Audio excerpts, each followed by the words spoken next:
Bħal dan iż-żmien 63 sena ilu f'April tal-1961 l-Arċisqof ta' dak iż-żmien Mikil Gonzi kien ħareġ l-ordni ta' interditt fuq il-mexxej Laburista Domintov u l-eżekuttiv kollu tal-Partit Laburista. Dan wassal biex kull min jassoċja ruħu mal-Partit Laburista jew isegwi dak li kien jagħmel jew saħansitra jaqra mill-gazzetti marbutin mal-partit kien ikun meqjus li qed jagħmel tnub mejjed.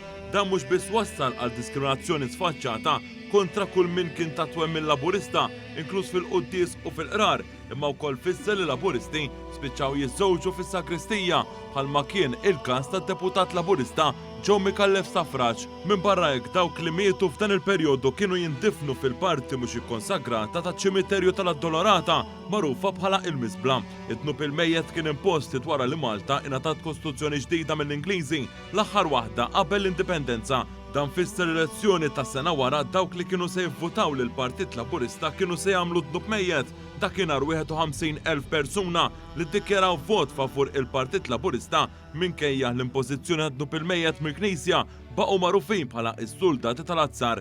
Din il-kwistjoni politika reliġjuża f'pajjiżna li anke l-Knisja Kattolika f'pajjiżna spiċċat iġġorr il-ġrieħi dejjemi minħabba dan l-akbar tnub tagħha f'pajjiżna komplet sal-1960 biex din intemmet spiċċat involuta wkoll is-Santa Sede medjazzjoni mal-partijiet.